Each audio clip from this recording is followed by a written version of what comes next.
So, ayan, sabi nung friend ko, mag-video ako, galaw-galaw daw. Hindi na ako mag-aayos ha, kasi this is my normal face. Walang edit, walang kahit ano. So, bahala na kayo, husgahan nyo yung itong itsura ko. This is me. Ito ang reality. Kung pangit ako or what sa inyong paningin. So, ganito, message friend ko, sabi niya, mag-content ako kasi wala, hanggang kagalaw-galaw yung YT ko. So, sabi niya, anong i-content ko? Sabi niya, how to move on. O, sige. How to move on. Okay. How to move on? Paano nga ba? First is, umiwas sa mga bagay na related do sa taong gusto mong i-move on. Magpalit ka ng password. Mag-block mo sa Facebook. Block mo lahat ng contact. Alisin mo lahat ng contact. Delete pictures. Delete mo lahat. Ano pa ba?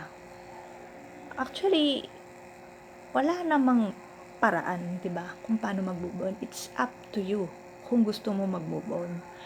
Kahit naman sabihin ko dito lahat ng ways how to move on, kung hindi rin naman gagawin is wala rin, 'di ba? It's up to the person kung gustong mag-move on. Kasi mahirap kapag nangibabaw yung emotion, yung feelings mo sa isip mo. So, kailangan mas malakas yung isip mo. Gaya nito, may trabaho ako. So, instead magmukmo ka sa isang sulok, tapusin mo sa trabaho mo. Panghilod to ni amo. Ayan. Hindi ko alam kasi every time magpapatahi siya nito is, ibig sabihin is magbabakasyon sila. Ang dami kong tinahi na ganito. Ito'y panghilod niya. Gusto niya kasi palagyan ng cover na ganyan kasi daw masakit sa kamay pag ginaganyan-ganyan niya. Ayan. And then lalagyan niya ng sabon sa loob. Ayan. Kaya tinatahi ko. So, 3 ganito pinatahi niya. It means magbabakasyon sila. So, sana nga magbakasyon sila para makapag-vlog ako ng maayos. So, ang topic natin is how to move on. Pero nauwi tayo dito sa aking tinatahi. How to move on, para sa akin, for me nasa sa sarili mo yan, di ba? Mas mag-focus ka sa family, lalo na kung single mom ka. Mag-focus ka sa anak mo. Kasi, yan ang number 1. Yan ang number 1 na huwag mong kakalimutan, ang anak mo. Kailangan mas matimbang yung pagmamahal mo sa anak mo kaysa dun sa taong sumira sa'yo, sa taong yung nagwasak ng puso mo, di ba?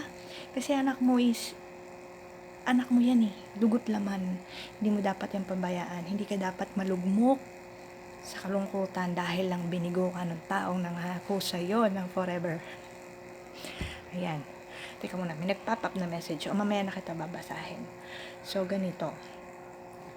Yun na nga, delete mo lahat, delete photos, delete mo lahat ng magpapaalala sa'yo sa taong yan. At wag na wag mong iisipin na i-down ang sarili mo. Kasi before, noong iniwan ako ng ex ko, ang dami kong bash na natanggap.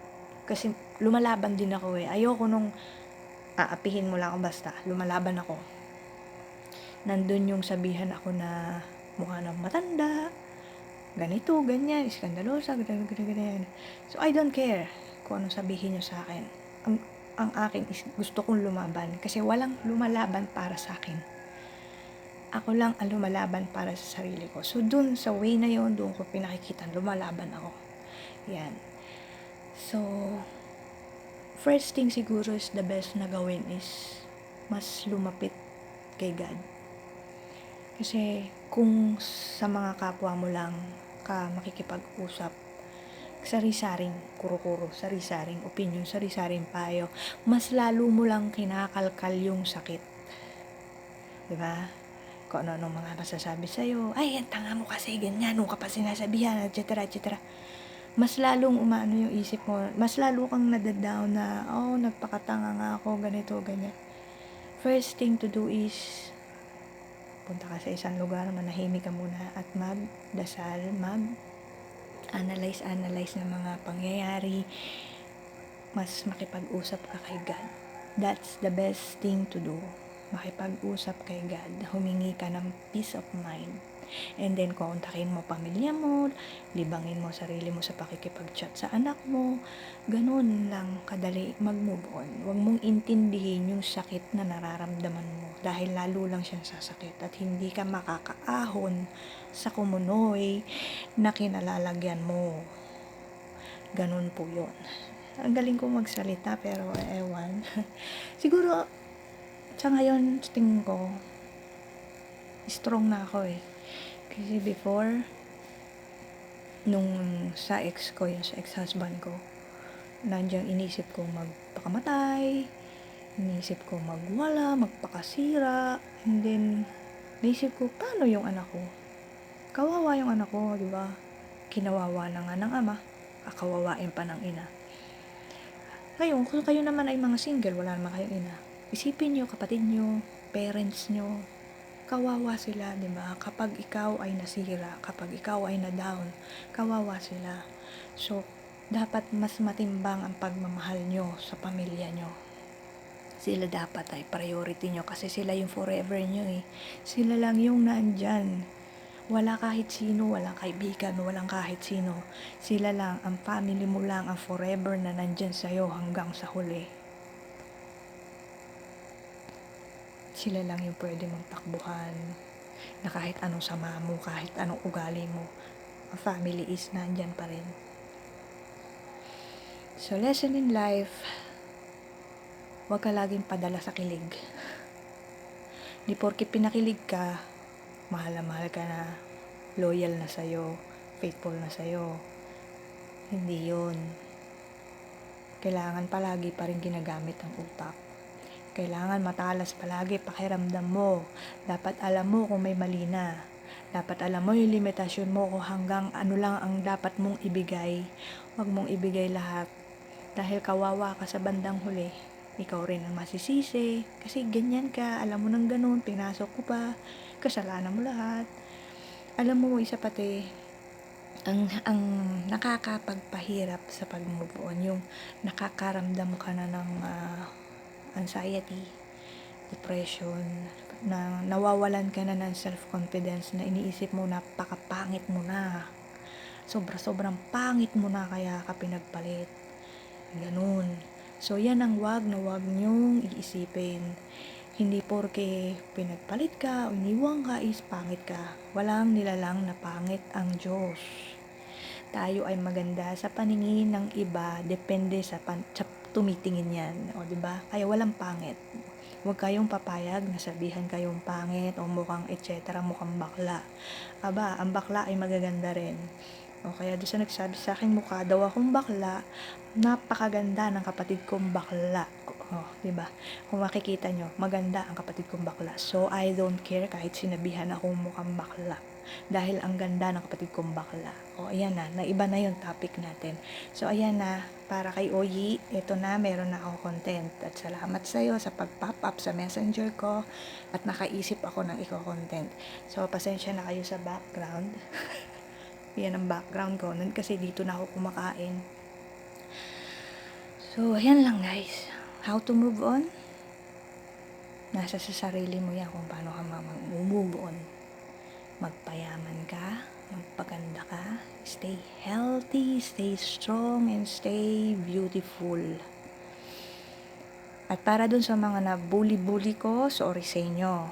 It is just, dala lang yun ng emosyon. Kasi, nagmahal ka na sobra, and then, in the end, hindi mo alam na ganun pala, diba? So, yun lang napapayo ko sa inyo. Bago nyo pasukin na isang relasyon, investigate kung anong klaseng tao ang papapasukin nyo sa buhay nyo. Huwag sunggab ng sunggab. Napakarami dyan. Hindi mo kailangan magmadali. Yan ang isang lesson na natutunan ko. Huwag kang magmadali sa pagtanggap ng kung sino-sino papapasukin sa buhay mo. Dahil once pinapasok mo na yan sa buhay mo, andun na yung tendency na sirain ka rin. Maganda sana kung hindi ka sirain, di ba? Yung ka talaga, as in yung forever talaga. Maging maganda yung patutunguhan. What if Diba? Yung dati ka na nga sira, sinira ka pa lalo. Hindi ka na nga mabuo. Yung unti-unti mo nang binubuo yung sarili mo, and then, akala mo, nabuo ka na, yung pala, puro lamat lang. Na isang ihip lang ng hangin, basag ka na uli. Ganon yun. Kaya ingat kayo sa pagpili ng tao. Hindi porke magaling magsalita, mabait, makitungo, ay okay na. Hindi lahat ng tao ay makikita mo ang ugali sa panlabas lang na anyo. So, ganyan na lang guys. Hindi ko nahahabaan. Yung ating how to move on ay nag-rumble na. How to move on? Be strong. Yun lang. Be strong, have faith. Mas maging malapit ka kay God. Be spiritual. Number 1 is spiritual healing. Yan ang kailangan. Before ako ay member ng charismatic at inaamin ko sa mga pinagdaanan ko dito, sa mga pinagdaanan kong sakit, lumihis ako naging parang yung dating maamo, naging mabangis. Kasi mas pinanaig ko yung galit sa dibdib ko. Yung galit na naging mabuti ka pero bakit ganito ginawang kapalit sa'yo. Ganun na naging yung naging ng isip ko. So ngayon dapat hindi pala. The more na sinaktan ka ng tao, the more na dapat mag-improve ka to a better person. Hindi ka dapat maging masama, hindi ka dapat mag-down ng sarili mo, hindi ka dapat magbago as in sa negative na pagbabago. Dapat mas magandang pagbabago. Dahil dun mo lang maiipakita na ay maling-mali ka nang iniwan ako. Dahil I'm a better person. Diba? Ganun dapat. So, good luck sa mga gusto mag-move on. Sana may natutunan kayo. Yan, good luck na lang sa mga mag-move on dyan. Salamat!